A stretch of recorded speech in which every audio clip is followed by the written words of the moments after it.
Chapter 41. Desolation of the earth. Her sins have reached unto heaven, and God hath remembered her iniquities. In the cup which she hath filled, fill to her double. How much she hath glorified herself, and lived deliciously, so much torment and sorrow give her. For she saith in her heart, I sit a queen, and am no widow, and shall see no sorrow. Therefore shall her plagues come in one day, death, and mourning, and famine. And she shall be utterly burned with fire, for strong is the Lord God who judgeth her. And the kings of the earth who have committed fornication, and lived deliciously with her, shall bewail her, and lament for her, saying, Alas, alas, that great city Babylon, that mighty city! For in 1 hour is thy judgment come. Revelation 18:5-10. The merchants of the earth, that have waxed rich through the abundance of her delicacies, shall stand afar off for the fear of her torment, weeping and wailing, and saying, Alas, alas, that great city, that was clothed in fine linen, and purple, and scarlet, and decked with gold, and precious stones, and pearls. For in 1 hour so great riches is come to naught. Revelation 18:11-3 and 15-17. Such are the judgments that fall upon Babylon in the day of the visitation of God's wrath. She has filled up the measure of her iniquity. Her time has come. She is ripe for destruction. When the voice of God turns the captivity of his people, there is a terrible awakening of those who have lost all in the great conflict of life. While probation continued, they were blinded by Satan's deceptions, and they justified their course of sin. The rich prided themselves upon their superiority to those who were less favored, but they had obtained their riches by violation of the law of God. They had neglected to feed the hungry, to clothe the naked, to deal justly, and to love mercy. They had sought to exalt themselves and to obtain the homage of their fellow creatures. Now they are stripped of all that made them great, and are left destitute and defenseless. They look with terror upon the destruction of the idols, which they preferred before their Maker. They have sold their souls for earthly riches and enjoyments, and have not sought to become rich toward God. The result is, their lives are a failure. Their pleasures are now turned to gall, their treasures to corruption. The gain of a lifetime is swept away in a moment. The rich bemoan the destruction of their grand houses, the scattering of their gold and silver, but their lamentations are silenced by the fear that they themselves are to perish with their idols. The wicked are filled with regret, not because of their sinful neglect of God and their fellow men, but because God has conquered. They lament that the result is what it is, but they do not repent of their wickedness. They would leave no means untried to conquer if they could. The world see the very class whom they have mocked and derided and desired to exterminate pass unharmed through pestilence, tempest, and earthquake. He who is to the transgressors of his law a devouring fire is to his people a safe pavilion. The minister who has sacrificed truth to gain the favor of men now discerns the character and influence of his teachings. It is apparent that the omniscient eye was following him as he stood in the desk, as he walked the streets, as he mingled with men in the various scenes of life. Every emotion of the soul, every line written, every word uttered, every act that led men to rest in a refuge of falsehood, has been scattering seed, and now, in the wretched lost souls around him, he beholds the harvest. Saith the Lord, They have healed the hurt of the daughter of my people slightly, saying, Peace, peace, when there is no peace. With lies ye have made the heart of the righteous sad, whom I have not made sad, and strengthened the hands of the wicked, that he should not return from his wicked way, by promising him life. Jeremiah 8:11 and Ezekiel 13:22. Woe be unto the pastors that destroy and scatter the sheep of my pasture. Behold, I will visit upon you the evil of your doings. Howl, ye shepherds, and cry, and wallow yourselves in the ashes, ye principal of the flock. For your days for slaughter and of your dispersions are accomplished, and the shepherds shall have no way to flee, nor the principal of the flock to escape. Jeremiah 23:1 and 2, 25:34 and 5. Ministers and people see that they have not sustained the right relation to God. They see that they have rebelled against the author of all just and righteous law. The setting aside of the divine precepts gave rise to thousands of springs of evil, discord, hatred, iniquity, until the earth became one vast field of strife, one sink of corruption. This is the view that now appears to those who rejected truth and chose to cherish error. No language can express the longing which the disobedient and disloyal feel for that which they have lost forever, eternal life. Men whom the world has worshipped for their talents and eloquence now see these things in their true light.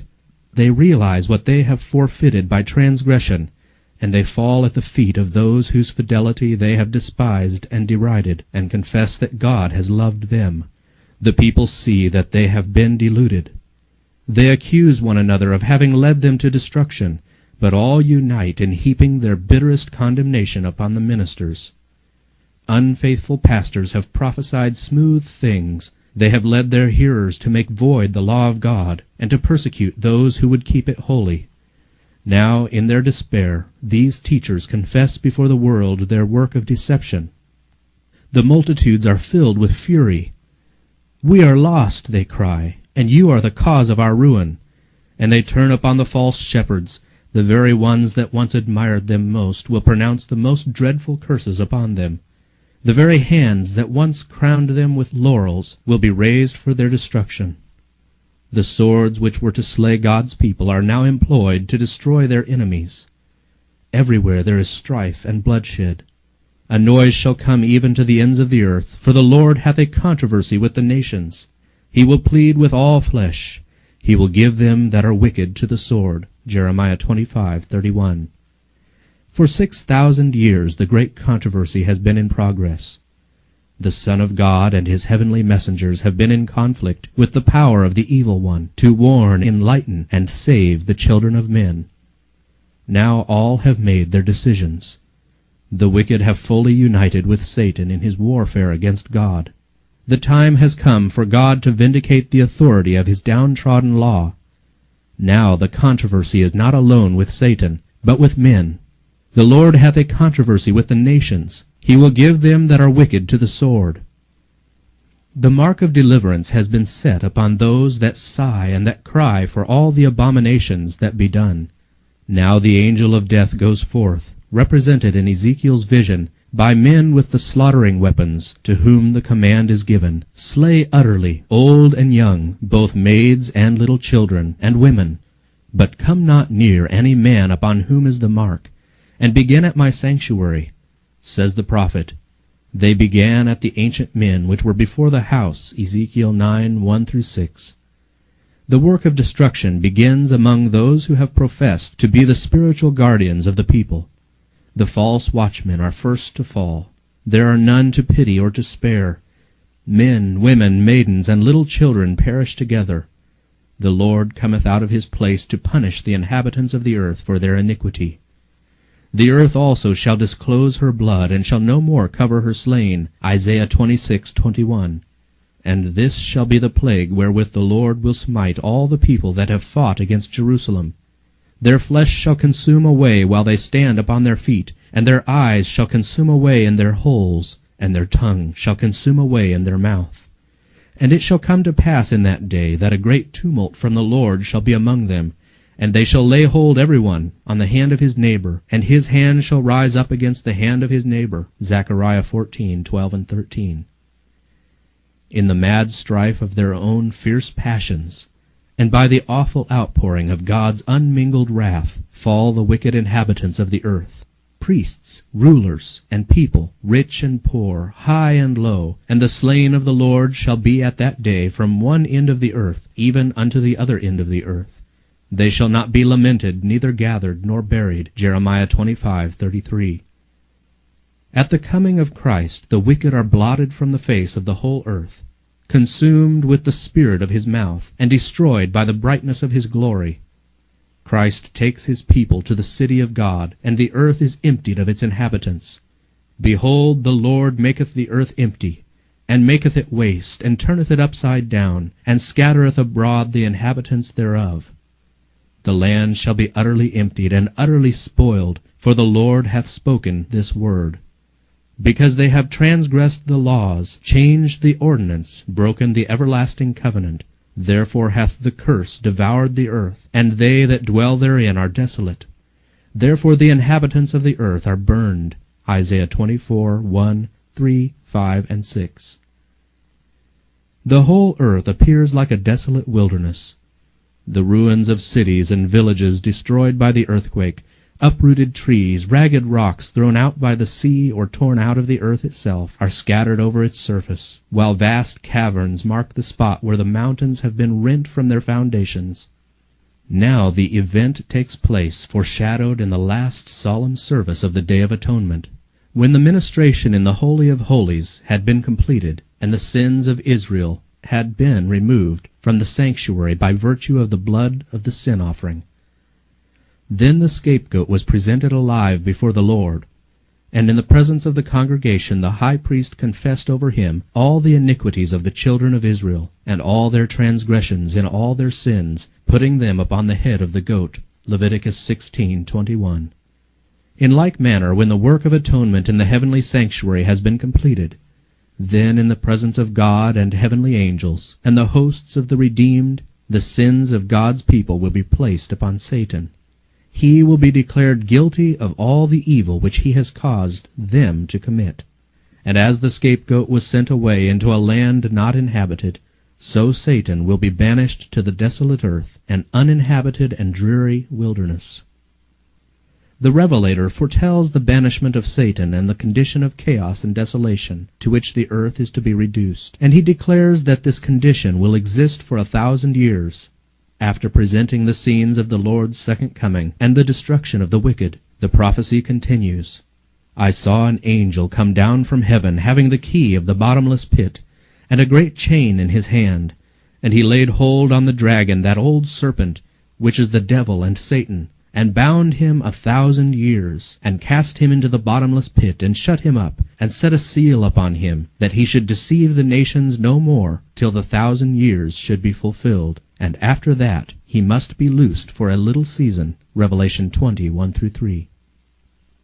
That the expression bottomless pit represents the earth in a state of confusion and darkness is evident from other scriptures.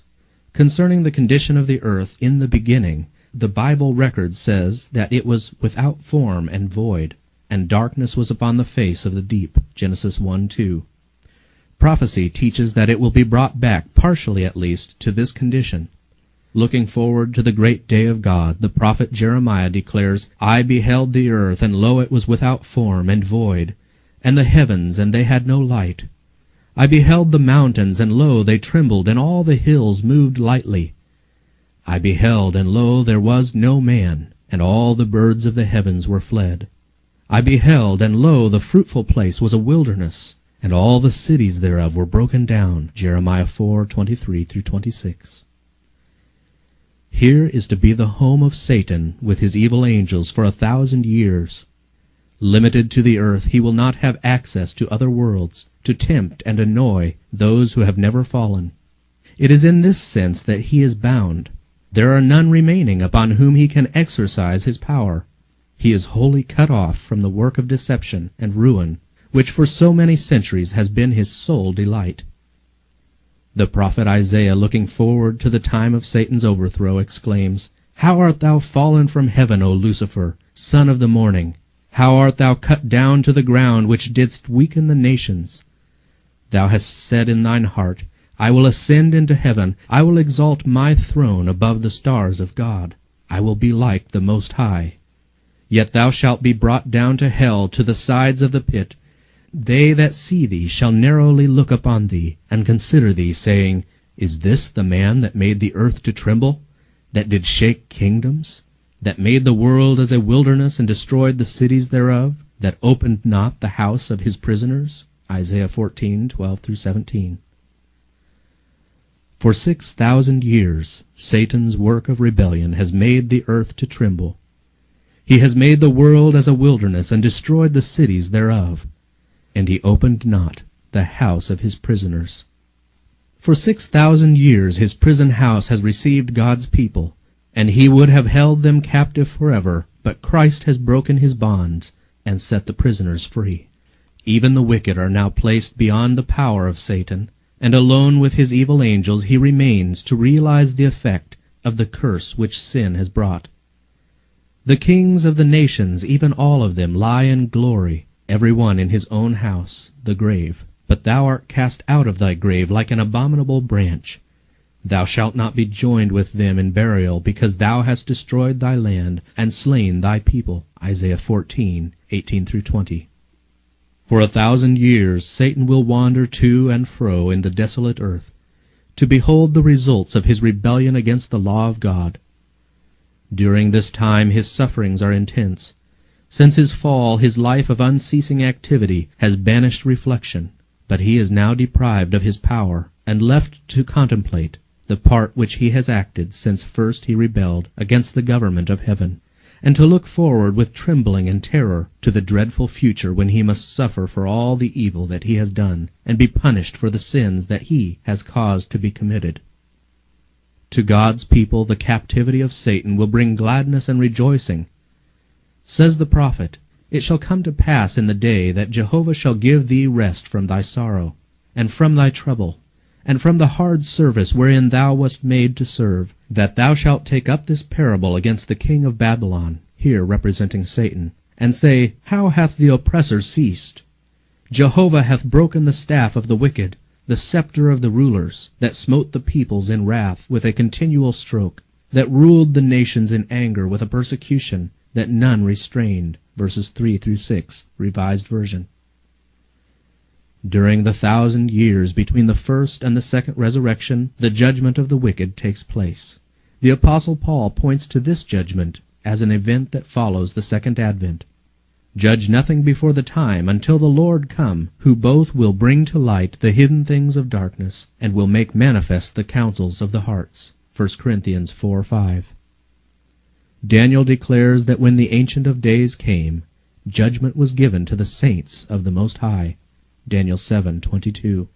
At this time the righteous reign as kings and priests unto God.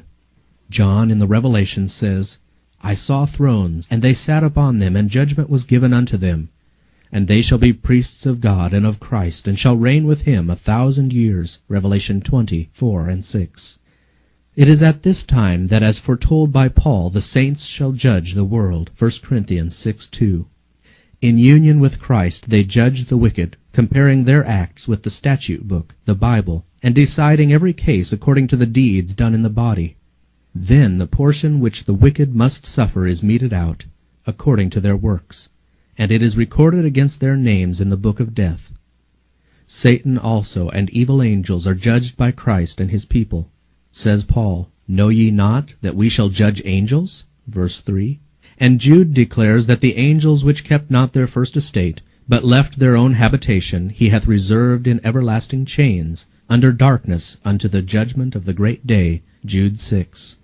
At the close of the 1,000 years, the second resurrection will take place. Then the wicked will be raised from the dead and appear before God for the execution of the judgment written.